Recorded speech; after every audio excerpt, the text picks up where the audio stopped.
अस्सलामुअलैकुम and very good morning. जागो लाहौर में आप सबको खुश आमदीद कहते हैं जनाब। हस्ती मुस्कुराती और ख़ूबसूरत सी सुबह के साथ में हूँ मुनीबा सिर्फ इस उम्मीद के साथ कि आप लोग इस वक्त जहाँ कहीं भी होंगे खैरियत से होंगे। लेकिन आई डोंट थिंक सो कि आज किसी की भी जो सुबह है वो बहुत अच्छी गुजरी होगी, क्योंकि हमारी रात बहुत बुरी गुजरी है कि कल का मैच देखकर हम सारे ही बहुत ही मायूस हैं और बहुत सी उम्मीदें हैं जो हम लोग वाबस्ता कर लेते हैं अपनी टीम से, पाकिस्तानी क्रिकेट टीम से, लेकिन वो पूरा नहीं उतरते हैं उन उम्मीदों के ऊपर और इस दफ़ा भी वैसा ही हुआ है हमारे साथ।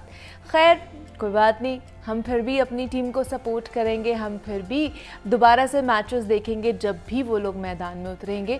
हमारी तरफ से तो दुआएं भी रहती हैं उनके लिए और हम लोग उनको सपोर्ट भी करते हैं, लेकिन उन्हें भी चाहिए कि जनाब वो भी थोड़ी सी मेहनत करें और जब मैदान में उतरते हैं तो एटलीस्ट मुकाबला तो करें। अगर हारना ही है तो अच्छे तरीके से हारना चाहिए। खैर हम आगे बढ़ते हैं अपने प्रोग्राम में और आज जिस बात से या एक सवाल से मैं अपने इंट्रो का आगाज़ करूंगी कि आपसे एक सवाल करूं कि ऐसी कौन सी चीज़ है जिसकी वजह से हमारी जो कौम है वो बज़ाते कौम ज़वाल का शिकार है। यानी वो एक बुनियादी फैक्टर क्या है जो हमारे और कामयाब कौमों के दरमियान फ़र्क पैदा कर रहा है। तो यकीन जानिए इसका एक ही जवाब है, वो है उसूल, रिवायात, वो आला इक़दार जिन्हें हम यकसर भुला बैठे हैं। अब मगरबी अक़वाम का मुशाहिदा करेंगे ना तो वो खूबियाँ ज़्यादातर उनमें नज़र आएंगी, लेकिन हम उन खूबियों को शायद अब ज़रूरी ही नहीं समझते हैं। मैं इस बात की तरफ इशारा इसलिए कर रही हूँ कि मुझे हमारे इस मुआशरे का जायज़ा लेते हुए बहुत दुख होता है, हम सबको ही बहुत दुख होता है। अब अमूमन हम ज़मीर, इक़दार और साफ़ और आला किरदार की उन बातों को ना महज किताबी बातें समझते हैं। हम समझते हैं कि अमली ज़िंदगी में हमारी इन बातों का शायद आपस में कोई ताल्लुक़ ही नहीं है। वो दौर शायद चला गया है जब ये बातें अहम हुआ करती थी, लेकिन सच पूछें तो ये इक़दार ही की है, एक मुआशरे की असल पहचान होती है। ये इक़दार ही अज़ीम इस्लामी मुआशरों की बेहतरीन रिवायात हैं जिन्हें हम यकसर भुला चुके हैं। इनके बग़ैर हम दोबारा से कैसे उठ खड़े हो सकते हैं। यूँ लगता है कि जैसे तो हमारा मुआशरा भी मेकावली के पैरोकारों का मुआशरा बनता जा रहा है, जिसके नज़दीक अच्छाई बुराई की तमीज़ ख़त्म हो चुकी है। अगर ऐसा ही चलता रहा ना तो हमारा जो मुआशरा है, हमारी सोसाइटी तरक्की कर सकती है। क्या आपको लगता है अपनी रिवायात को क्या दोबारा से हम ज़िंदा कर सकते हैं? हरगिज़ नहीं, मुझे नहीं ऐसा लगता। चाहे कैसा ही हुक्मरान आ जाए, जब तक हम खुद इन बातों पर गौर नहीं करेंगे ना तब तक किसी किस्म का इनकलाब मुमकिन ही नहीं हो सकता है, ना मुआशी तौर पर ना ही सियासी तौर पर। हम चाहते हैं कि सब खुद ही ठीक हो जाए, हमें कहीं भी सफ़र ना करना पड़े, हमें कहीं पर भी मेहनत ना करनी पड़े, हम किसी चीज़ की ज़िम्मेदारी ना लें, बल्कि सारा इल्ज़ाम हम हुकूमत पर डाल देते हैं। जबकि हुकूमत क्या कर सकती है, वो इस हवाले से सिर्फ रूल्स एंड रेगुलेशंस बना सकती है, असूल बना सकती है, उन पर सख्ती करवा सकती है, मगर उन उसूलों को अपने अंदर किसने उतारना है? हमने उतारना है। हम कैसे अपनी बेईमानी पर हुकूमत को ज़िम्मेदार ठहरा देते हैं, हर दफ़ा हम यही करते हैं। छोटी सी मिसाल समझ लें कि आजकल अगर किसी का हेलमेट या लाइसेंस ना होने पर चलान हो तो वो 100 बहाने लगाता है। चाहे पुलिस वार्डन कानूनी अपनी जगह ठीक भी हो ना, हमारी फिर भी कोशिश यही होती है कि वो हमारा चलान ना करे और जिस मर्ज़ी का कर दे, बस हमें जाने दे। क्या ऐसे बदलाव आएगा? क्या ऐसे चेंज लेकर आएंगे हम क्यों नहीं ये समझ पा रहे हैं कि ये जो उसूल है ये हमारे लिए हैं, हमें एक ज़िम्मेदार शहरी बनाने के लिए। हम क्यों इस बात को अपने ज़मीर के दायरे में शामिल ही नहीं कर रहे हैं कि भाई इन कवानीन को फॉलो करना हमारी सबसे बड़ी ज़िम्मेदारी है। चाहे पुलिस वार्डन मौजूद हो या ना हो, हमें चाहिए कि हम वन वे की, हेलमेट, लाइसेंस, इशारे और बाकी कवानीन की खिलाफवर्जी ना करें और ये हमारा मुस्तकिल रवैया बनता जा रहा है। पता है दरअसल बात क्या है, सिर्फ ट्रैफिक रूल्स को फॉलो करने की नहीं है, बल्कि यही एटीट्यूड हमारा, यही रवैया हमें हर शोबे में दरकार होता है। क्योंकि ये रवैया हमें ये सिखाता है कि हम किसी भी ज़ाब्ते पर, हुकूमती कानून या फिर जुर्माने के डर से अमल ना करें, बल्कि इसलिए करें कि वो हमारी ज़ात, हमारी शख्सियत का हिस्सा है, हमारी अंदरूनी इक़दार का हिस्सा है। ऐसा होगा तो ही बदउनवानी, करप्शन और बुराई जड़ से ख़त्म हो सकती है, सिर्फ बात करके ख़त्म नहीं हो सकती है। तभी लोग अपनी ज़िम्मेदारियों को फ़र्ज़ समझ कर पूरा करेंगे, और अगर ऐसा होगा तभी हमारे मुल्क के हर इदारे में तब्दीली लाई जा सकती है, क्योंकि ये ज़मीर की तरबियत है, ये हमारी शख्सियात में आला इक़दार की तश्कील है। इसका जो फल है ना, वो माशरती लेवल पर भी मिलेगा और इंडिविजुअली भी हमें मिलेगा। ये फल ईमानदारी, बहादुरी और इंसाफ की सूरत में हमें मिलेगा। ये खिताबी बातें नहीं हैं, यही अमली बातें हैं जिन्हें हमें सोचना चाहिए, जिनके ऊपर काम करने की ज़रूरत है। और हमारी ज़िम्मेदारी ये है कि हम इन्हें अमली बनाने के लिए मेहनत करें, क्योंकि ये हमारे ही हाथ में है, इसमें हमारी कौम की ही बका है। हमें मेहनत करनी चाहिए। हम पता नहीं मेहनत से क्यों घबराते हैं। इसका अमली मुज़ाहिरा हमने कल रात को ही देख लिया है कि किस तरह हमने शिकस्त खाई है। अपना अच्छा खासा मैच हमने प्लेट में रख कर इंडिया के हाथ कर दिया है कि ये नहीं, इतनी अच्छी बॉलिंग हमने की, हम आउटस्टैंडिंग, हमने उनको रोक कर रखा था, लेकिन हमारे बैटर्स वो परफॉर्म ही नहीं कर पाए, मेहनत ही नहीं की। लगा ही नहीं है कि शायद वो थोड़ा सा भी परफॉर्म करेंगे, मेहनत करेंगे, उन्होंने कुछ अच्छा करने की कोशिश भी की हो। ऐसे लग रहा था शायद ये हमारी जो टीम है ये पहली दफ़ा खेल रही है, लग ऐसे रहा था उनको देखकर। और उल्टा दूसरी तरफ अगर देखा जाए तो हमारे बॉलर्स ने क्या शानदार परफॉर्मेंस दी है, क्या टक्कर का मैच था जब इंडियन बैट्समैन खेल रहे थे और हमारे बॉलर्स जो है वो बॉलिंग कर रहे थे। तो ये चीज़ें बहुत मैटर करती हैं कि आपने कितनी मेहनत करनी है। आप किसी भी शोबे में होते हैं तो आपको मेहनत ज़रूर करनी चाहिए, तभी हम आगे बढ़ सकते हैं, अपने मुल्क के लिए काम कर सकते हैं और अपने लिए काम कर सकते हैं। इसमें हम दोनों का ही फ़ायदा होता है। खैर, हम भी अपने प्रोग्राम में आगे बढ़ते हैं, कुछ किताबों के हवाले से बात कर लेते हैं। तो प्रोफेसर अहमद हमाद साहब हमारे साथ मौजूद हैं, शायर हैं, मुसन्निफ़ भी हैं, और वो आज कौन सी किताब के साथ तारुफ़ करा रहे हैं, आइए उन्हीं की तरफ चलते हैं। जी प्रोफेसर साहब बताइए। शुक्रिया मुनीबा। फसीले शहर से बाहर बुला के मारा गया, सभी के सामने इबरत बना के मारा गया। मेरे ख़िलाफ़ गवाही थी मेरे भाई की, इसीलिए तो अदालत में ला के मारा गया। ये हुक्म था कि मुझे आग पर ही चलना है, मैं बेगुनाह था फिर भी जला के मारा गया। किसी को हौसला ही कब था बात सुनने का, मेरी ज़ुबान पे कदगन लगा के मारा गया। नज़र मिलाते भी कैसे वो मेरे यार जो थे शर्मसार, सो नज़रें चुरा के मारा गया। निकाब डाल के लाया गया मैं मक्तल में, फिर एक एक को चेहरा दिखा के मारा गया। ये खूबसूरत गज़ल जो आपके सामने पढ़ी है, आपको सुन के हैरत होगी कि ये आज के दौर में जिस किताब से ये ली गई है, उस किताब को इस कदर ख़ूबसूरती से इन्होंने शाया किया है कि ये इसका बॉक्स है। इस बॉक्स से इस किताब को निकाला गया और उसके बाद इस किताब को आप छुएं तो ये इसमें फ़ोम रखा हुआ है, पैड दोनों तरफ, और ये एक बड़े साइज़ की किताब है और इसका नाम है तशकीक। ये शेरी मजमुआ है तशकीक, डॉक्टर दानिश अज़ीज़ साहब का। खूबसूरत इसका टाइटल है और इसके बैक टाइटल पे भी आप देखिए खूबसूरत पेंटिंग है। तो आपने देखा होगा कि ये ख़ुद एक अच्छे फ़नकार हैं और इन्होंने हर तरीके से इसको मुज़य्यन करने की कोशिश की है अपनी किताब को। अपनी शायरी के बारे में इतना हसास होना कि उसकी प्रेजेंटेशन पे इतनी मेहनत कर देना, ये मामूली बात नहीं है। दूसरी बात ये है कि जब मेरी मुलाकात हुई और जब डॉक्टर साहब ने ये किताब इनायत फरमाई तो मैंने कहा कि मैं 2-3 दफ़ा इसको उठाया और वापस रख दिया कि ये मैली ना हो जाए, इतनी अच्छी आपने छपवाई है। तो किताब आपने इतनी उम्दगी से छपवाई है कि ये जो कागज़ अंदर लगा हुआ है वो बहुत महंगा है, और चूँकि ये ज़ख़ीम किताब है लिहाजा ये वज़नी भी हो गई है, और इसमें बहुत सारी इनकी शायरी जनाब शामिल है। 238 पेजेस हैं। आम किताब होती 200-250 सफ़े की तो वो बड़ी महीन सी लगती।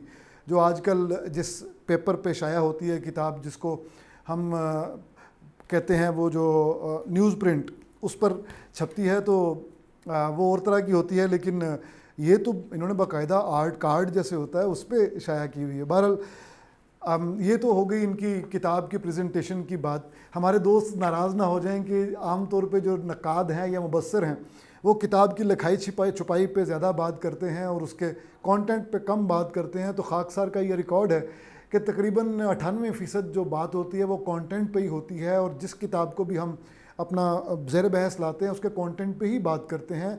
और अगर किसी शख्स की तीसरी, चौथी, पाँचवीं किताब हमारे हाथ लगे तो हम उसकी पहली 4 किताबों अगर वो मेरे मुताले में रही हों तो उसके तनाजुर में बात करने की कोशिश करते हैं। तो डॉक्टर दानिश अजीज़ साहब की ये जो किताब है, इसके नाम से आपको कुछ थोड़ा सा बंदा ठिठक जाता है सुनकर कि अच्छा, तशकीक के नाम से लगता था कि कोई फ़लसफ़े की किताब होगी, ये शायरी की किताब है, ये शेरी मजमूआ है क्या?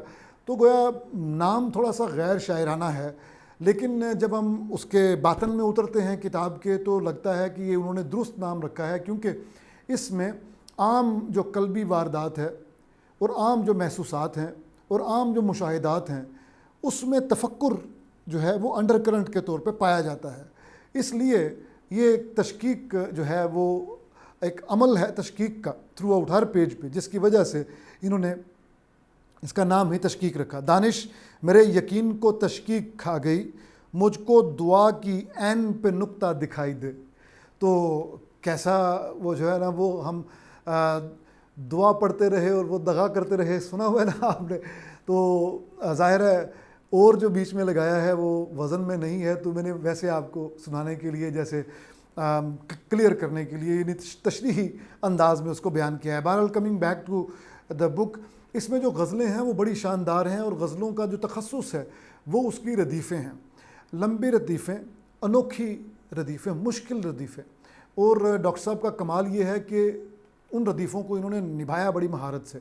डॉक्टर साहब ने अमेरिका में तालीम हासिल की है और जब वतन वापस लौटे हैं तो वतन वालों के लिए जो शायरी उनके सीने में फलती फूलती रही है, पनपती रही है, परवरिश पाती रही है दियार गैर में, वो हमारे सामने लेके आए और बड़ा खूबसूरत जो मजमूआ कलाम है हमारे हाथ लगा। इसमें नज़में भी हैं। नज़म जो मैं आपको एक सुनाना चाह रहा हूँ उससे आपको अंदाज़ा होगा कि नज़म भी कैसी कहते हैं। खाना बदोश नज़म का नाम है। समेट खैमा ये चाहतों का, उखाड़ उल्फत के कील कांटे, लपेट दरियाँ वफ़ाओं की सब, खुलूस के सब लिहाफ कंबल, यकीन की टूटी ये चारपाई ये कुर्बतों का फटा सा बिस्तर, मोहब्बतों के ये टूटे बर्तन, वफ़ा की चादर में बांध इनको खमीदा कांधों पे लाद सब कुछ, रवाना हो जा तू खामोशी से कि दिल नगर के मकी को दानिश ये खैमा बस्ती बुरी लगी है।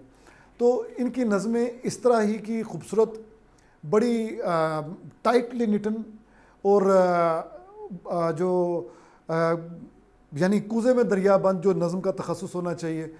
तवील भी नज़में हैं, मुख्तसर भी नज़में हैं, लेकिन एक बात का ख़ास जो तौर पे ज़िक्र करना मुनासिब है कि अमूमन इन्होंने ख्याल रखा है कि नज़म में तगज़ुल ना आ पाए और गज़ल में नज़म जैसी जो तवालत भी होती है उसमें और सहूलत होती है कि आप लंबी बात कर सकते हैं वज़न में रहते हुए और वज़न के बग़ैर भी आजकल नसरी नज़में। तो इनके यहाँ ये बात हमने देखा है कि नज़म को भी इन्होंने जो नज़म की डिमांड है, जो तकाज़ा है नज़म कहने का, उन तकाज़ों को निभाया है। जो गज़ल का तकाज़ा है उन तकाज़ों को निभाया है।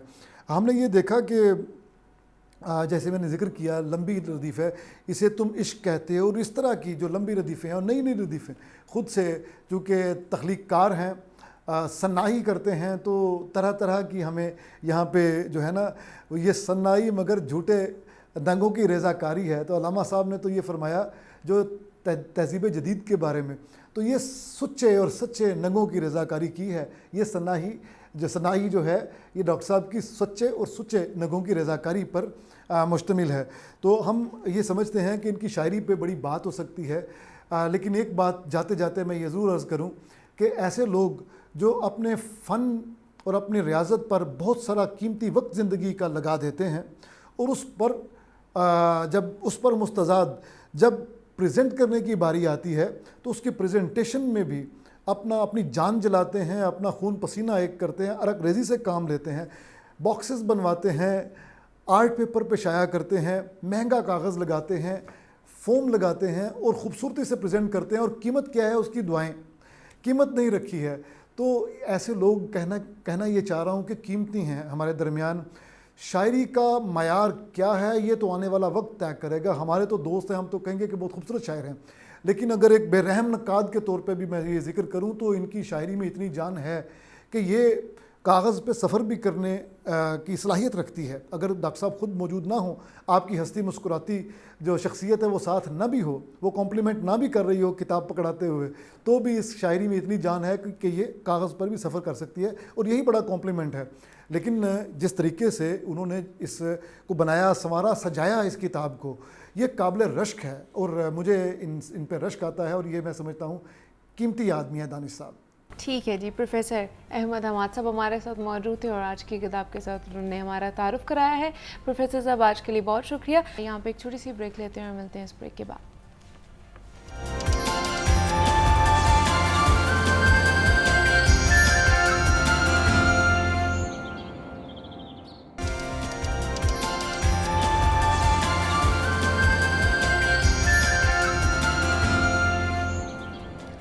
वेलकम बैक टू जागो लाहौर। जनाब, अब कुछ बात कर लेते हैं सेहत के मुतालिक, और आज हमने बात करनी है ख़ास तौर पर डायबिटीज़ के हवाले से, क्योंकि पाकिस्तान में जो शुगर की बीमारी है वो तेज़ी से बढ़ती जा रही है और इसके स्टैटिस्टिक्स में हर साल इजाफ़ा हो रहा है।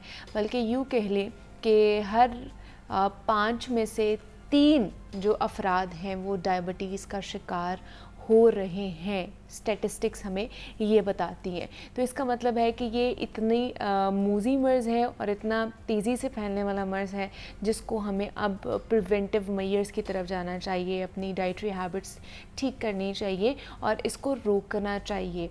तो आज हम इसी के ऊपर ख़ास तौर पर बात करेंगे कि डायबिटिक लोगों के लिए किस तरह की डाइट होनी चाहिए, वो किस तरह के अपने मील्स जो हैं वो डिज़ाइन कर सकते हैं कि वो खाना किस तरह का खाएं। उसके बाद अगर उनको, क्योंकि हर थोड़ी देर के बाद भूख लग रही होती है, क्रेविंग्स हो रही होती हैं, उसमें वो किस तरह के स्नैक्स ले सकते हैं, उनको किस तरह अपने कार्ब्स का जो है ना वो ख्याल रखना है, किस तरह पोर्शन साइज़ का उन्होंने ख्याल रखना है। ये तमाम तर चीज़ें बहुत बेनिफिशियल उनके लिए हो सकती हैं कि अगर वो कंसल्ट कर ले सबसे पहले डॉक्टर से, न्यूट्रिशनिस्ट से, ताकि उनकी जो बीमारी है वो बढ़े ना, शुगर उनकी जो है ना वो बढ़े ना, और वो मेंटेन भी रहे और वो अपनी हेल्दी लाइफ भी गुजार सके। तो इस पर बात करने के लिए clinical nutritionist and dietitian Abira Salim हमारे साथ स्टूडियोज़ में मौजूद है। अबीरा, आपको वेलकम कहती हूँ जागो लाहौर में। कैसी हैं आप? अल्हम्दुलिल्लाह, आई एम फाइन। आप कैसी हैं? मैं भी बिल्कुल ठीक ठाक। अबीरा, क्योंकि जिस मैंने बात की है कि डायबिटीज़ एग्रीवेट करती जा रही है, दिन ब दिन इसमें इजाफा ही होता जा रहा है, और मेरे ख्याल से गालिबन हम तीसरे या चौथे नंबर पर आते हैं अगर ग्लोबली देखा जाए। हाँ जी बिल्कुल, अब तो फर्स्ट नंबर पे आ गए हैं। अब हम सिर्फ इसी में मेरे ख्याल से फर्स्ट नंबर पर आ रहे हैं, और किसी चीज़ में हम फर्स्ट नंबर पर नहीं आ रहे। खैर, तो इसको किस तरह हमें प्रिवेंट करना चाहिए, बिकॉज अब हम प्रिवेंटिव साइड पर ही जाएंगे तो ज़्यादा बेहतर होगा, वरना अब इससे आगे तो और कोई स्टेज है नहीं है। तो किस तरह इसको हम प्रिवेंट कर सकते हैं? अच्छा, सबसे पहले तो ये है कि वी नो दैट कि what is diabetes. Actually diabetes है क्या? इस सिंपल इज़ दैट कि जब हमारी पैंक्रियाटिक सेल जो है वो प्रॉपर इंसुलिन नहीं रिलीज़ कर पाते, या जो हमारी बॉडी के अंदर इंसुलिन रिलीज़ हो रही होती है उसको हमारी बॉडी जो है वो यूज़ नहीं कर पाती अच्छे तरीके से, तो वो डायबिटीज़ में कन्वर्ट हो जाता है या हमें डायबिटीज़ हो जाती है।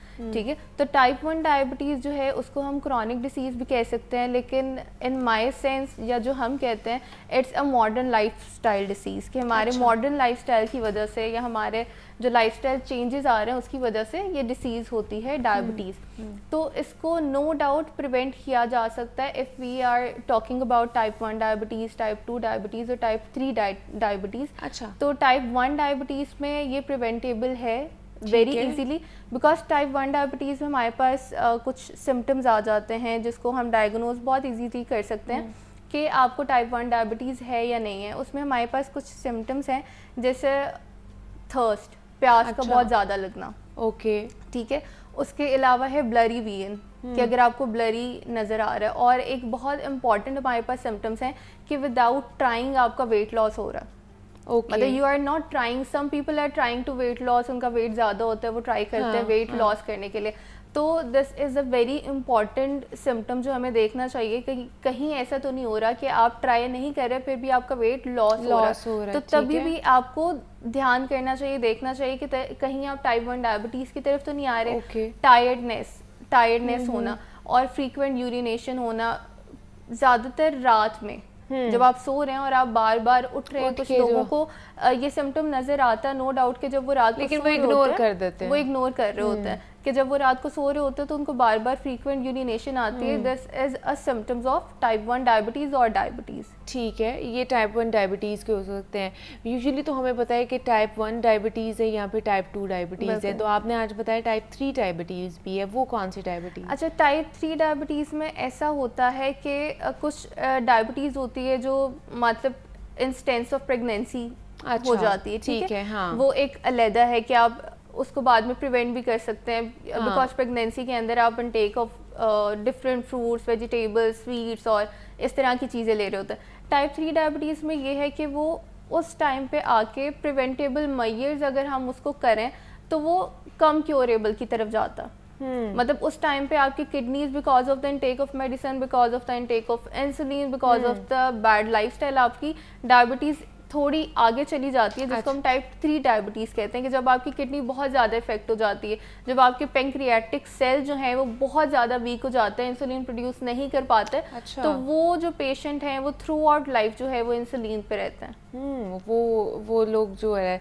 अच्छा, टाइप 1 डायबिटीज़ और टाइप 2 डायबिटीज़ में एक यही फ़र्क है, एक तो जेनेटिकली आपको मिल रही होती है, गिफ्ट मिल रहा होता है आपको कि आपकी फैमिली में रन कर रही है, और दूसरा ये कि आप खुद अपने आप को डायबिटीज़ लगवा रहे होते हैं, आप खुद उसके ज़िम्मेदार होते हैं कि आप अपनी डाइटरी हैबिट्स अच्छी नहीं रखते, आप खाना पीना अच्छा नहीं रखते, जिसकी वजह से आप डायबिटिक हो जाते हैं।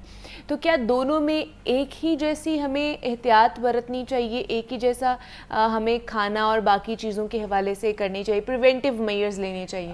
बिल्कुल ऐसे है कि हमें दोनों पे जो है प्रिवेंटिव मेजर तो बहुत इंपॉर्टेंट है, मतलब दोनों पे। टाइप 1 डायबिटीज़ में मैं आपको बता देती हूँ, ऐसा होता है कि उसके जो सिम्टम्स हैं या जो टाइप 1 डायबिटीज़ है वो जल्दी डायग्नोज नहीं होती, बिकॉज उस टाइम पे हमें सिम्टम्स ज़्यादा नज़र आ रहे होते हैं, आप वीक हो रहे होते हैं, आपका वेट लॉस हो रहा होता है, आप टायर्ड हो रहे होते हैं, तो वो आप समझते हैं because of the lifestyle, because of the business, because of the workload आपको ये सारी चीज़ें फेस करना पड़ी हैं। बट उस टाइम पे हमें टाइप 1 डायबिटीज़ डायग्नोज नहीं होती और टाइप 2 में कन्वर्ट हो जाती है। तो प्रिवेंटिव मेजर का ये है कि दोनों में प्रिवेंटिव मेजर इज़ इक्वल, कि आप फॉर द वेरी स्टार्टिंग अगर आपको इस तरह की चीज़ें फेस हो रही हैं तो सबसे पहले तो आप अपनी डायबिटीज़ चेक कराएं, उसको डायग्नोज कराएं, क्योंकि टाइप 1 डायबिटीज़ में थोड़ा मुश्किल होता है उसको डायग्नोज करना, सिम्टम्स आ रहे होते हैं, डायग्नोज नहीं हो रहा होता तो वो टाइप 2 में चली जाती है, बिकॉज हम टाइप 1 को डायग्नोज नहीं करते या उसको प्रिवेंट नहीं करते, ट्रीट नहीं करते। अच्छा। तो उसके प्रिवेंटिव मेजर में ये है कि आप अपना लाइफस्टाइल ठीक करें। अच्छा। बहुत इम्पॉर्टेंट चीज़ है, एक स्ट्रेस रिलेट करता है टाइप 1 डायबिटीज़ से। अच्छा। और डायबिटीज़ के साथ ठीक है, हमारा स्ट्रेस बहुत ज़्यादा उसके ऊपर असरअंदाज होता है। और सेकंड ये है आपकी जो स्लीप साइकिल है। अच्छा। और इस टाइम पे अगर हम देखें, जैसे हम कह रहे हैं कि पाकिस्तान जो है वो नंबर 1 पे आ गया है डायबिटीज़ में, तो इसका एक मेन रीज़न ये भी है कि अभी हमारी स्लीप साइकिल जो है, हमारा लाइफस्टाइल जो है, हम प्रॉपर स्लीप ही नहीं ले रहे, जिसकी वजह से हम डायबिटीज़ की तरफ जाते हैं। हमारी प्रॉपर स्लीप नहीं होती तो हम डायबिटीज़ की तरफ जा रहे होते हैं। और इतने ज़्यादा जंक फूड इनटेक करना, शुगरी आइटम्स इनटेक करना, if you are not diabetic, अगर आप डायबिटिक नहीं भी हैं तो फिर भी आपको जितनी शुगरी आइटम्स है, वाइट शुगर है, आप उसको इनटेक मत करें। This is very dangerous to our health. तो ये प्रिवेंटिव मेजर हैं। कुछ लाइफस्टाइल में चेंजेस लाने से मैं तो ये कहूँगी कि अगर कोई टाइप 1 डायबिटीज़ का अभी है, अगर वो अपना लाइफस्टाइल चेंज कर लेगा तो होपफुली, बल्कि श्योरली, अगर वो इंसुलिन पे भी है तो वो प्रिवेंट कर सकता है। ऐसा नहीं है कि डायबिटिक जो पेशेंट है वो प्रिवेंट नहीं कर सकता, ये क्योरेबल है, ये प्रिवेंटेबल है अगर वो अपना लाइफस्टाइल ठीक करता है और अपनी डाइट ठीक करता है। ऑब्वियसली ये है ना कि अगर आप डायबिटिक हो भी जाते हैं और अगर आपकी शुगर लेवल्स जो हैं वो अगर मेंटेन रहते हैं, कंट्रोल में रहते हैं, तो इसका मतलब है कि आप हेल्दी लाइफ गुजार सकते हैं। उसका ये मतलब है, ये नहीं है कि आप ये बिल्कुल ज़ीरो पे चली जाएगी और आप जिस तरह पहले ज़िंदगी गुजारते हैं आप वैसे नहीं होगा। आपकी शुगर अगर कंट्रोल रहेगी तो आप हेल्दी लाइफस्टाइल गुजार सकते हैं, वरना अगर आपकी शुगर ही अनकंट्रोलेबल होगी तो फिर आप कुछ भी नहीं कर सकते। फिर समझे कि ये बिल्कुल भी रिवर्सिबल नहीं है। तो इस तरह इसका है। तो इसमें हमें क्या खाना चाहिए, क्या नहीं खाना चाहिए, किस तरह हमें कार्ब्स काउंट करने चाहिए, हमें मील्स की डिज़ाइनिंग किस तरह करनी चाहिए? अच्छा, इसका ये है कार्ब काउंटिंग की तरह पहले मैं बता देती हूँ कि आपका जितने ग्राम्स ऑफ कार्बोहाइड्रेट होते हैं उसको हम मैच करते हैं डोज ऑफ इंसुलिन के साथ। अच्छा, ठीक है, मतलब आप कार्बोहाइड्रेट काउंटिंग में जितने भी ग्राम्स ऑफ कार्बोहाइड्रेट आप लेंगे मैच करेंगे उसको अपनी इंसुलिन के साथ, जितनी भी आप डोज ऑफ इंसुलिन ले रहे हैं। द सेकंड इज, अगर हम मील प्लेट की बात करें तो उसमें मैं सिंपल पहले बता देती हूँ कि आपने 50% जो है वो कार्बोहाइड्रेट लेना है। लाइक कार्बोहाइड्रेट स्टार्चेस जो हमारी रोटी है, ब्रेड है, चावल है, दीज आर द कार्बोहाइड्रेट्स।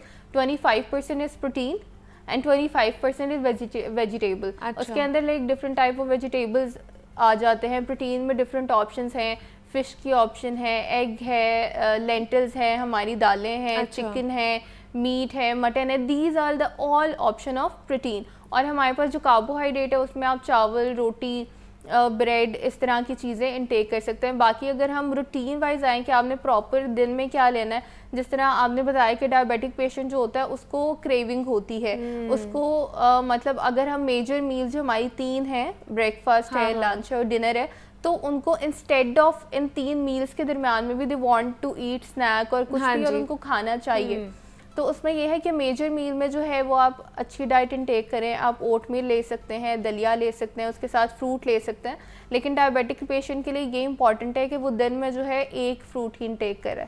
अगर वो एप्पल ले रहा है या बनाना ले रहा है या मैंगो ले रहा है, ऐसा नहीं है कि वो कुछ भी नहीं खा सकता। लेकिन वो यूजुअली तो इनको मना कर दिया जाता है ना। अगर फ्रूट की चले बात कर ली जाए तो जिस तरह आजकल बनाना है या मैंगोज आए हुए हैं, तो इनको तो बिल्कुल ही बंद कर दिया जाता है कि शुगर के पेशेंट को बिल्कुल भी नहीं हमने ये फ्रूट देने हैं जिनका ग्लाइसेमिक इंडेक्स बहुत हाई होते हैं, वो नहीं देने हैं। मतलब अगर बहुत हाई की बात करें, मतलब अगर पेशेंट की इंसुलिन बहुत ज़्यादा हाई है, उसको अर्जेंट ट्रीटमेंट चाहिए तो तभी उसको नहीं देंगे। लेकिन ऐसा नहीं है कि जो शुगर के पेशेंट है वो फ्रूट्स इनटेक नहीं कर सकते। अच्छा। वो इनटेक कर सकते हैं, लेकिन उसकी सर्विंग को देखते हुए कि अगर वो एक फ्रूट ले रहे हैं तो वो दिन में एक ही लेंगे। वो लाइक बाउल ऑफ फ्रूट्स नहीं ले सकते। अच्छा। या कोई मतलब फ्रूट सैलेड नहीं ले सकते। उसने एक ही फ्रूट इनटेक करना है एक दिन में। अगर वो एप्पल ले रहे हैं, बनाना ले रहे हैं, मैंगो ले रहे हैं, तो दे कैन। अच्छा, और वो क्या डेली ले सकते हैं? अगर जैसे मैंगोज खा रहे हैं कि वो फिर डेली ही एक एक मैंगो खा सकते हैं क्या? नहीं, क्योंकि फिर वो ये कहेंगे ना कि अच्छा चले हमें डॉक्टर अबीरा ने कह दिया कि आप ले सकते हैं, तो फिर हम रोजाना की बुनियाद पर एक एक मैंगो खा सकते हैं। अच्छा, इसमें यही क्लैरिटी वाली बात आ जाती है। जब भी हम खाने में बात करते हैं, इट डजंट मीन कि आप इसको रेगुलर ले सकते हैं। ओके, वी सेड दैट कि आप इसको चेंज करके लें, अपनी डाइट के अंदर जो है वो डाइवर्सिटी लेके आए। लाइक अगर हम बात करते हैं, बहुत सारे पेशेंट होते हैं, सम पेशेंट आर लाइक मतलब वो अफोर्ड कर सकते हैं, सम आर नॉट अफोर्डेबल। तो उस पर हम ये कहते हैं, if you are taking roti, if you are taking chawal, if you are taking dal, तो make a diversity in your plate. आप उसमें थोड़े वेजिटेबल्स ऐड कर लें, आप उसमें क्यूकम्बर ऐड कर लें, आप उसमें लेमन ऐड कर लें, कोई सिट्रस फ्रूट लें। तो दिस इज़ द डाइवर्सिटी कि आप जो है वो कंफर्टेबल एक अपने अफोर्डेबल लेवल पे रहते हुए भी अपनी प्लेट को हेल्दी बना सकते हैं। डायबिटिक पेशेंट के लिए ये है कि उनका लाइक जो ब्रेकफास्ट है उसको हम थोड़ा सा मतलब हैवी करते हैं, ताकि उनकी जो एनर्जी है वो पूरे दिन के लिए फुलफिल रहे। लाइक उसमें मैंने आपको बताया कि वो ओट मील ले सकते हैं, मतलब आप दूध में ना लें, आप उसको पानी में बना लें। अच्छा, ठीक है, क्योंकि आपको पता मिल्क इज ऑल्सो लाइक उसके अंदर कुदरती जो है वो शुगर है, फ्रूट्स में भी है, तो उसको आप पानी में बना लें। उसको बना के उसके ऊपर चीनी डालने की ज़रूरत नहीं है, उसके अंदर चीनी डालने की ज़रूरत नहीं है।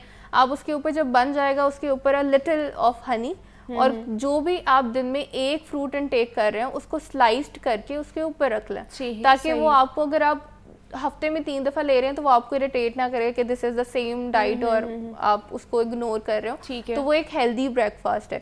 दिन में दोपहर में जो है वो आप राइस ले सकते हैं, राइस के साथ आप दाल का पतला सा शोरबा करके, सालन करके वो, और उसके साथ एक क्यूकम्बर के ऊपर आप little of salt and cucumber उसके ऊपर डाल के, वो बड़ा अच्छा सा। फिर हमारा जो डिनर है, तो डिनर में हम थोड़ा प्रोटीन, थोड़ा स्टार्च ऐड करते हैं, क्योंकि सारी रात जो है एक डायबिटिक पेशेंट ने गुजारनी है, तो उसको उसके अंदर जो है वो क्रेविंग ना हो। तो उसके अंदर आप प्रोटीन ले सकते हैं, बेक चिकन ले लें, स्टीम चिकन ले लें। ठीक है। साथ में मैं ये रेकमेंड करूँगी कि आप रोटी ना इनटेक करें, रात में रोटी ना इनटेक करें, क्योंकि उसके अंदर नो डाउट कार्बोहाइड्रेट्स होते हैं। अगर आप एक खा रहे हैं तो आप उसको आधी कर दें, सही, हाफ कर दें, और साथ mint raita. This is the best mint raita. लेकिन हम लोग तो उनकी डाइट में से रोटी भी निकाल देते हैं, खास तौर पर गंदम वो जो वाइट आटे की रोटी होती है, फिर हम वाइट चावल भी कहते हैं कि आपने नहीं खाने हैं, ये भी आपका जो शुगर है उसको बढ़ाते हैं। इस तरह बाकी चीज़ें भी हम निकाल देते हैं, तो फिर इसका ऑल्टरनेट क्या हो सकता है? आप तो कह रही हैं कि खाने चाहिए, तो वही रेगुलर जो हमारे घर में बन रहे होते हैं वही खाएं या उसका ऑल्टरनेट लेकर आना? अच्छा, इसका ये है कि खाने में ये है कि आप उसका सर्विंग साइज जो है वो कम कर दें, और वो मतलब वाइट चावल और वो खा सकते हैं? हाँ जी, आप ले सकते हैं। मतलब मैंने कहा कि जब इन इमरजेंसी सिचुएशन है, जब पेशेंट की डायबिटीज़ कंट्रोल नहीं हो रही, अच्छा, दैट टाइम पे हम अपनी मील को थोड़ा ज़्यादा रिस्ट्रिक्ट कर देते हैं। ठीक है, कभी भी मील प्लानिंग में या डाइटिंग में कोई भी ऐसी चीज़ नहीं है जिसको हम रिस्ट्रिक्ट कर देते हैं आपने नहीं लेनी। या तो आपने नहीं लेनी या आपने उसका ऑल्टरनेटिव लेना है, क्योंकि एक बॉडी को carbohydrate, proteins, starches, liquid, each and everything उसको चाहिए, because this is the need of the body. तो हम उसको ऑल्टरनेटिव कर देते हैं। आप ब्राउन ब्रेड ले लें, आप मल्टीग्रेन आटा ले लें। और डायबिटिक पेशेंट के लिए तो like it is very important, अगर टाइप 1 डायबिटीज़ का पेशेंट है, इफ़ ही और शी यूजिंग अ मल्टीग्रेन आटा, तो 75% चांसेस होते हैं उनकी डायबिटीज़ प्रिवेंट होने के। ओके। अगर वो इंसुलिन, टाइप 1 डायबिटीज़ में इतना कॉमन नहीं है कि हर पेशेंट को इंसुलिन वो ले रहा है, इतना कॉमन नहीं है, क्योंकि अभी वो दिस इज़ द स्टार्ट, और वहाँ पे इतना नहीं पता चल रहा होता टाइप 1 डायबिटीज़ के अंदर।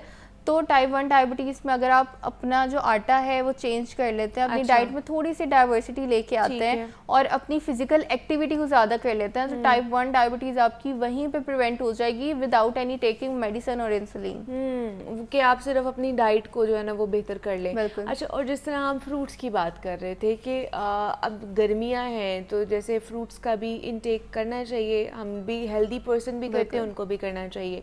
तो कौन कौन से फ्रूट्स वो खाएं इस समर्स में, कौन कौन से ऐसी चीज़ें हैं और कौन कौन से फ्रूट्स उनको नहीं खाने चाहिए?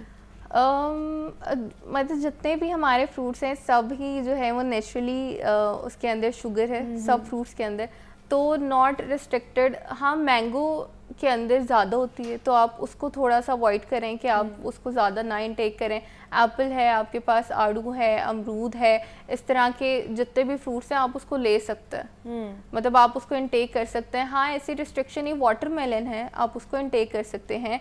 एप्पल है, बनाना है, आप अमरूद लें, कुछ भी आप उसको इनटेक कर सकते हैं, लेकिन इन अ सर्टेन अमाउंट। जैसे मैंने बताया कि डायबिटिक पेशेंट के पूरे दिन में एक ही सर्विंग होती है फ्रूट की, उससे ज़्यादा नहीं होती, वो उससे ज़्यादा इनटेक नहीं कर सकता। तो ये है कि आप कोई भी फ्रूट ले सकते हैं, लेकिन इन अ सर्विंग, आप उसको एक ही रखें, एक से ज़्यादा ना लें। तो वो आपके लिए जो है थोड़ा अनबेनिफिट हो जाएगा कि आप दिन में जो है इतनी ज़्यादा शुगर इनटेक कर रहे हैं। ठीक है। अच्छा, दूसरा मुझे ये बताइए कि स्नैक्स में जिस तरह हमने बात की थी कि मिड में उन्हें भी भूख लग रही होती है, 3 मेजर मील्स के बाद भी, तो उसमें हेल्दी स्नैकिंग में क्या आ जाता है उनके लिए? ठीक है, हेल्दी स्नैकिंग में जो है हमारे पास अनस्वीटेंड योगर्ट है, आप इनटेक कर सकते हैं अनस्वीटेंड योगर्ट। ठीक है। उसके अलावा हमारे पास नट्स हैं, मतलब नट्स में आप आलमंड ले लें, आप उसके अंदर जितने भी नट्स आते हैं आप उसको इनटेक कर सकते हैं। जब भी आपको स्नैकिंग या क्रेविंग हो तो आप जो है अपने बैग में नट्स रखे हुए हैं, आप उसको इनटेक कर लें। अनस्वीटेंड योगर्ट है, आप उसको इनटेक कर लें। डिफरेंट टाइप ऑफ सीड्स हैं, आप उसको इनटेक कर लें। फिर हमारे पास जो है कुछ, मतलब मैं ये तो नहीं कहूँगी कि आप कार्बोहाइड्रेट पे बहुत ज़्यादा जो है बिस्किट ले सकते हैं, लेकिन इन अ सर्टेन अमाउंट के आप बिस्किट भी इनटेक कर सकते हैं, व्हीट बिस्किट। ठीक है, तो these are the snack option कि आप इसको जो है क्रेविंग या जब आपको स्नैकिंग है तो आप उसको इनटेक करें। These are the snack for diabetic patients. ठीक है जी, हम डायबिटीज़ के और ख़ास तौर पर टाइप 1 के हवाले से बात कर रहे थे कि किस तरह की जो डाइट है हमें वो लेनी चाहिए और जिनको डायबिटीज़ हैं वो किस तरह इसको प्रिवेंट कर सकते हैं। आप तमाम तर जितनी भी अगर टाइप 1 डायबिटीज़ है, टाइप 2 डायबिटीज़ है, आप उसको प्रिवेंट कर सकते हैं सिर्फ़ और सिर्फ इस तरह कि आप अपनी जो डाइटरी हैबिट्स हैं उसको बेहतर कर लें, तो आपकी शुगर भी कंट्रोल में रहेगी। तो डॉक्टर अबीरा, लास्टली क्या पैगाम देना चाहेंगी जो देखने वाले हैं उनको, वो किस तरह हेल्दी एक्टिविटीज़ में इन्वॉल्व हो सकते हैं और किस तरह इन तमाम तर बीमारियों से बच सकते हैं? सबसे पहले तो वी आर डिस्कस के जिस तरह शुगर है, लाइक डायबिटीज़ है, या हार्ट के प्रॉब्लम्स आ गए हैं, या ब्लड प्रेशर आ गए, these all are the modern lifestyle diseases. ये सब मॉडर्न लाइफस्टाइल डिसीजेज़ ही हैं। This is not an infection, नहीं है कोई वायरल इन्फेक्शन, नहीं है। तो इसको प्रिवेंट करने के लिए इम्पॉर्टेंट है कि आप अपने लाइफस्टाइल को चेंज करें। दैट टाइम पे हमारी फ़िज़िकल एक्टिविटी जो है वो ज़ीरो है। अगर हम खुद से देखें तो वाकई ही जितने भी हम सब हैं, हम फिज़िकल एक्टिविटी बहुत कम कर रहे हैं। तो इफ़ यू वांट कि अगर हम चाहते हैं कि हमारा जो लाइफस्टाइल है वो एक हेल्दी लाइफस्टाइल रहे या अच्छा लाइफस्टाइल रहे, या हमें इस तरह की डिसीज़ेज़ ना लगे, तो उसके लिए इम्पॉर्टेंट है कि आप अपनी फ़िज़िकल एक्टिविटी को ज़्यादा करें। आप वॉक करें, एटलीस्ट 2 आवर्स जो है वो दिन में आप वॉक करें। उसके अलावा आप अपनी स्लीपिंग की हैबिट को ठीक करें, और जंक फूड, स्वीट आइटम्स जो हैं, बेकरी आइटम्स हैं, उसको अपनी डाइट में कम से कम करें और हेल्दी ईटिंग की तरफ आपको जानी चाहिए। ठीक है जी, डॉक्टर अबीरा सलीम हमारे साथ मौजूद है। Doctor Abira, thank you so much for coming है। और हम बात कर रहे थे डायबिटीज़ के हवाले से, किस तरह उसको प्रिवेंट किया जा सकता है। यहाँ पे ब्रेक लेते हैं, मिलते हैं इस ब्रेक के बाद।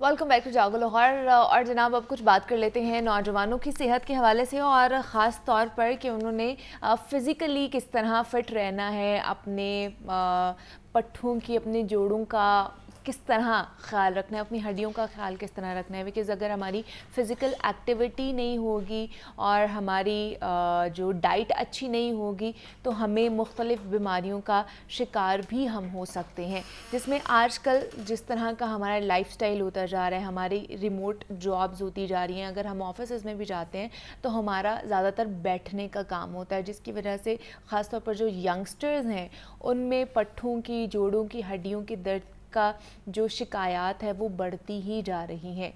कोई कहता है जनाब हमारे शोल्डर्स में हर वक्त पेन रहता है, कोई कहता है हमारी नेक में हर टाइम पेन रहता है, बैक पेन बहुत ज़्यादा रहता है, टांगों में दर्द रहता है। ये आजकल जो हमारी नौजवान नस्ल है ना, ये शिकायत कर रहे होते हैं। पहले हम देखते थे कि ये 40+, 50+, अमूमन हमारे दिमाग में आता है कि हम ये एज क्रॉस करेंगे तब जाके हमें ये प्रॉब्लम्स हो सकती हैं, तब हमें ये मसाइल हो सकते हैं। लेकिन अब ये पहले ही अर्ली एजेस में ही आना शुरू हो गई है। तो इसकी वजह क्या है, इसका ट्रीटमेंट क्या हो सकता है, किस तरह इसके प्रिवेंटिव मेजर्स लिए जा सकते हैं, इस पर बात करने के लिए हमारे साथ डॉक्टर मोहम्मद हसनैन मुर्तज़ा मौजूद हैं और उनसे आज जानेंगे इसका हल किस तरह निकाला जा सकता है। डॉक्टर साहब, आपको वेलकम कहती जागो लाहौर। कैसे हैं आप? अल्लाह का शुक्र, अल्हम्दुलिल्लाह। डॉक्टर हसनैन, जिस तरह मैं बात करी थी कि हमारे माइंड में आता है कि हम 40 क्रॉस करेंगे, 50 क्रॉस करेंगे, या चले 60 क्रॉस करेंगे, तब जाके हमें ये इस तरह के मसाइल जो है ना वो फेस करने पड़ सकते हैं। लेकिन अभी तो अर्ली एजेस में ही हमें 20s में या टीनेजर जितने भी हैं इर्द गिर्द हमारे होते हैं, वो कह रहे होते हैं जी हमारे पट्टों में दर्द हो रही है, हमारे शोल्डर्स पेन बहुत ज़्यादा है, बैक पेन बहुत ज़्यादा है। इसकी सबसे पहले कॉमन रीजंस क्या हैं कि ये इतनी ज़्यादा एग्रीवेट करती जा रही है? अच्छा, अगर इसमें हम रीज़न की बात करें ना, तो हमारे पास अराउंड 70% केसेस में हमारा लाइफस्टाइल है। हमारा लाइफस्टाइल इस तरह का है, हमारी वर्क रूटीन इस तरह की है, जिस तरह कंप्यूटर का यूज़ बहुत ज़्यादा है, हम लोगों में बैठ के काम करना, ऑफिस वर्क, बैंकर्स हैं जिस तरह, उन लोगों में क्या होता है, ज़्यादा देर बैठने की वजह से आपके पट्टे कमज़ोर हो जाते हैं या पट्टे अकड़ जाते हैं। अच्छा। और इसी के साथ साथ ज़्यादा देर बैठने की वजह से जिस तरह हम चेयर पे बैठे रहते हैं तो हमारी नीज़ भी एक स्पेसिफिक पोजीशन में रहती हैं, कोई हमारी मोबिलिटी नहीं होती, कोई चलना फिरना नहीं होता, जिस वजह से हमारे नी जॉइंट भी वीक होने लग जाते हैं। और इसकी सबसे बड़ी रीज़न अगर मैं फ़ीमेल्स में देखूँ तो फीमेल्स में यह है कि ओवर यूज़ एक्टिविटी, हम लोग ओवर यूज एक्टिविटी बहुत ज़्यादा करते हैं घरों में, उस वजह से भी हमारे मसल्स वीक हो जाते हैं। जिस तरह हम लोग देखेंगे कि हमारे यहाँ कुछ लोग, जिस तरह ऑफिस वर्क उनका 8 से 10 घंटे है, वो कहते हैं हम 1 आवर जिम भी करते हैं। अब वो जो 1 घंटा जिम करते हैं उसमें वो इतनी ज़्यादा एक्सरसाइजेस कर लेते हैं कि वो अपनी बॉडी को फिटीक में ले जाते हैं। स्ट्रेन आ जाता है बॉडी पे, जिस वजह से उनको बाद में muscular problem, muscular injuries, back की इंजरीज बहुत ज़्यादा कॉमन है। अभी कल परसों की बात है, मेरे पास एक पेशेंट था, यंग एज अराउंड 23 और 24 ईयर्स का था, और उसकी स्पाइन की सर्जरी रिकमेंडेड थी। क्यों? क्योंकि उसका लाइफस्टाइल इस तरह का था। कहता मैं ये यूट्यूबर हूँ और ज़्यादा देर में बैठ के काम करता हूँ, इसलिए मेरी बैक का इशू हो चुका है। ओहो, तो फिर क्या करना चाहिए? मतलब अगर जिनकी ऑफिस वर्क ही ऐसा है, जिन्होंने 5 से 7 घंटे जो है वो बैठ कर ही काम करना है, तो उसके बाद उन्हें क्या एक्सरसाइज नहीं करनी चाहिए? उन्हें जिम नहीं जाना चाहिए क्या? उसमें इस तरह से है, अगर आप जिम करते हैं तो आप एक लिमिट में रहते हुए अपनी एक्सरसाइजेस करें, एक प्रॉपर सेट करें, रेपिटेशंस के साथ करें, ओवर यूज ना करें, अपनी बॉडी को स्ट्रेन में, स्ट्रेस में ना लेके जाएं। होता क्या है, हम लोग कोशिश करते हैं अब इस घंटे में हम जितनी एक्सरसाइज कर सकते हैं हम करें। हम ये भी चीज़ देखें कि हमारी बॉडी उसको बेयर कर सकती है कि नहीं कर सकती। नहीं तो उसमें कौन सी एक्सरसाइज इंक्लूड हो सकती हैं, और किसको आप कहेंगे कि बिल्कुल ही नहीं करनी चाहिए हमें? एक्सरसाइजेस तो आप सब कर सकते हैं, लेकिन एक लिमिट में करें। लेकिन जिस तरह आप कह रही हैं कि 8 से 10 घंटे उनका काम है, तो उसको हम किस तरह से सेटल डाउन करेंगे? आप हर 2 से ढाई घंटे बाद एक रेस्ट ब्रेक रखें, बेशक वो 2 से 3 मिनट की हो। उसमें आप क्या करें, खड़े हों, चक्कर लगा लें, वॉक करें, बेशक 1 मिनट की वॉक कर लें, या वॉक नहीं भी करते खड़े होके बैठ जाएं। और सबसे पहले अपनी जो सीट है, चेयर है, वो देखें वो कंफर्टेबल है कि नहीं है। सबसे मेन चीज़ ये होती है, हमारे यहाँ क्या होता है, सीट कंफर्टेबल नहीं होती और पोस्चर इस तरह होता है कि झुक के बैठ के काम करते हैं, उस वजह से क्या है, बैक के इश्यूज बहुत ज़्यादा कॉमन होते हैं। सही। और कोई इंजरी इस तरह की हो जाती है, यंग एज में हमारे इंजरीज होती हैं जिनको हम इग्नोर कर देते हैं, और वो जब हमारा लाइफस्टाइल इस तरह के हम बैठ के काम करते हैं तो वो चीज़ें हमारी बाहर आने, सामने आने लग जाती हैं। और फीमेल में मेरे अकॉर्डिंगली जो एक बहुत बड़ी रीज़न है लो बैक पेन की, वो सी सेक्शन है। हमारे यहाँ इस चीज़ को एक मिथ भी कहा जाता है, लेकिन मुझे लगता है कि सी सेक्शन के साथ साथ वो सब लोग जिनको लोकल एनेस्थीसिया दिया जाता है, उसमें क्या होता है, आपको यंग एज में ना से ही आफ्टर 40-60 आप में लो बैक पेन, शैटिका बहुत ज़्यादा कॉमन है।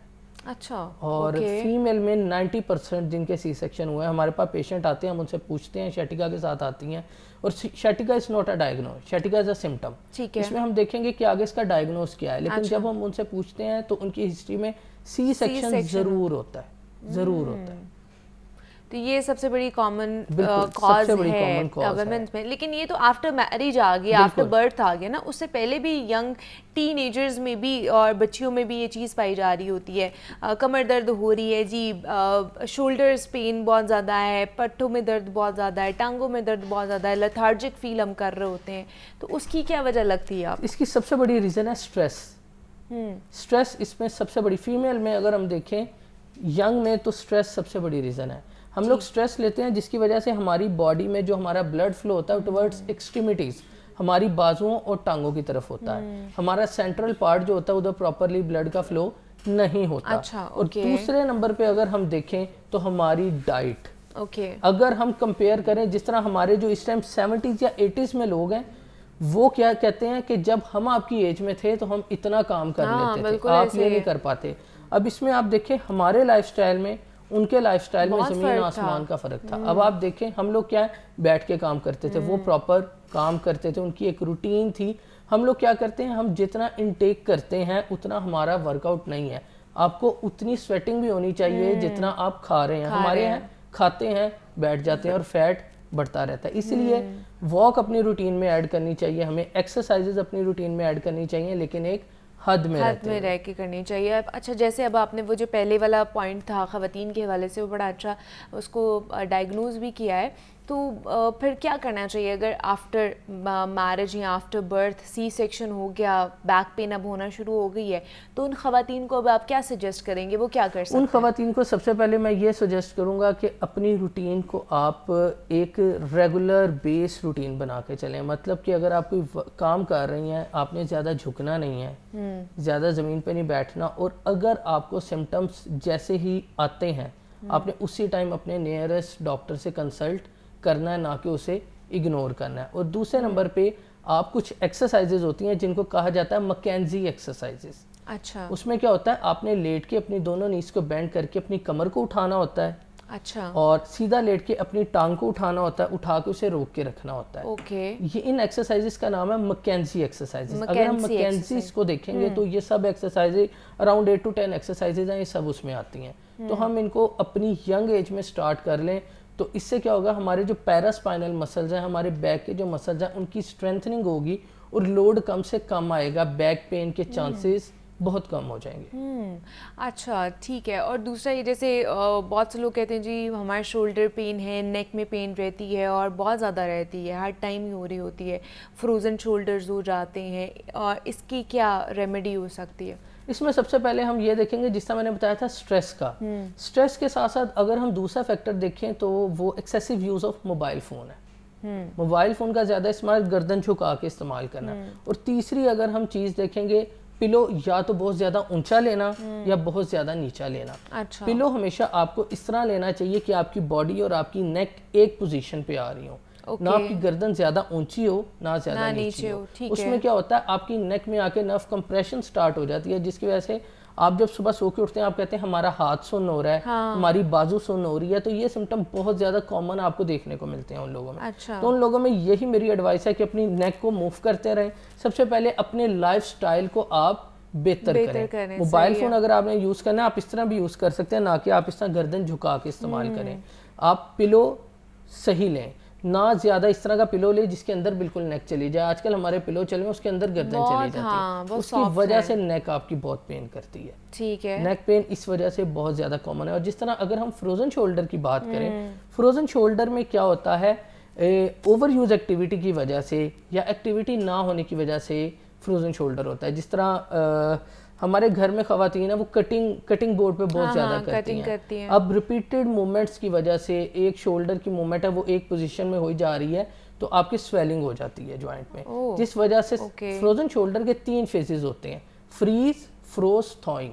फ्रीजिंग क्या होता है, सबसे पहले आपको पेन आनी स्टार्ट होती है उसमें, ठीक है, पेन सिर्फ आ रही होती है। फ्रोजन में जाके आपकी लिमिटेशन आने लग जाती है, मतलब वो क्या कहता है, डॉक्टर साहब मैं कंघी नहीं कर पा रहा, मैं कपड़े नहीं पहन पा रहा, मैं कोई चीज उठानी है ऊपर से मैं नहीं उठा पा रहा। और तीसरा फेस क्या है, थॉइंग, उसमें आपका शोल्डर दोबारा वापस ठीक होने की तरफ चला जाता है, और वो खुद ब खुद ठीक होना। इसकी 2 साल एज होती है, 2 साल बाद ये खुद ब खुद भी ठीक हो जाता है। 2 साल अगर आप इसे ट्रीट नहीं करवाते। अच्छा। और मुझे लगता है इसमें सबसे बड़ी एक जो हमारे यहाँ हमें एक कॉज देखने को मिलती है वो ये है कि हम लोग कोई इस तरह की मूवमेंट नहीं करते कि हमारा शोल्डर एक नॉर्मल रेंज से ज्यादा जाए। जिस तरह पुराने दौर में था, लोग चीजें उठाते थे, ऊपर कैबिनेट्स होती थी उनमें से, या एक बड़ी आम चीज थी बल्ब लगाना घरों में, वो एक मूवमेंट थी। अगर आप इसको फ्रोजन शोल्डर को देखें, इसमें हम फिजियोथेरेपी में जो एक्सरसाइज एडवाइस करते हैं वो इसी तरह है कि आपने अपनी बाजू को उठा के घुमाना है। ये कुछ मूवमेंट्स हैं जिनसे आपका कंधा खुल जाता है। जिस तरह टॉवल लेके इस तरह टॉवल को पकड़ के आपने हिलाना है, बाजू को ऊपर ले जाके ये मूवमेंट करनी है। अच्छा। दीवार के साथ लगा के ये मूवमेंट करनी है। इन मूवमेंट से क्या है, आपका कंधा खुल जाएगा, आपकी बहुत बेहतर हो जाएंगी। और ये किसी भी एज में हो सकता है? किसी भी एज में हो सकता है। फ्रोजन शोल्डर आपको यंग एज में भी हो सकता है, ओल्ड एज में भी हो सकता है, डायबिटिक पेशेंट में भी ये बहुत ज़्यादा कॉमन है।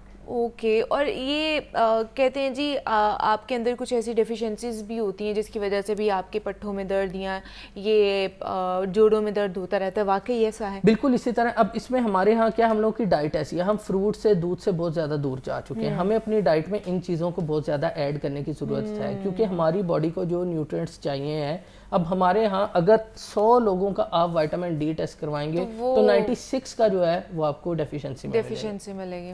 अब होता क्या, हम लोग क्या कहते हैं, हम बहुत ज़्यादा जल्दी थक जाते हैं। अब थक क्यों जाते हैं, हम लोगों में न्यूट्रिएंट्स की कमी है, हम लोगों का डाइट, हमें दूध अच्छा नहीं लगता, हमें फ्रूट्स अच्छे नहीं लगते। लेकिन दूसरा डॉक्टर साहब ये भी है ना कि खालिस चीज़ मिलती भी नहीं है, बंदा करे क्या, दूध भी अगर पिए तो वो खालिस ही नहीं मिल रहा होता, उसमें पता नहीं क्या क्या उन्होंने चीज़ें मिलावट की भी होती है, तो उसका फायदा ही नहीं, उल्टा नुकसान ही है उसका पीने का। तो इसलिए ये है कि आप किसी अच्छे डॉक्टर से कंसल्ट करके सप्लीमेंट्स ले लें, वो ज़्यादा बेहतर है। और दूसरी ये कि हाँ, मल्टी वाइटामिन्स खा लें। दूसरा ये कि जो बैलेंस डाइट लें और बाकी थोड़ा बहुत हेल्दी एक्टिविटीज़ में इन्वॉल्व सॉल्व हुए, इस तमाम तर चीज़ें जो है वो हल हो जाएंगी। हमारे साथ डॉक्टर मोहम्मद हसनैन मुर्तज़ा मौजूद है। डॉक्टर साहब बहुत शुक्रिया आपके वक्त का कि आप यहाँ पर आए, और इसी नोट पर हमें इजाज़त दीजिए। आप अपना ख्याल रखिएगा। अल्लाह हाफ़िज़।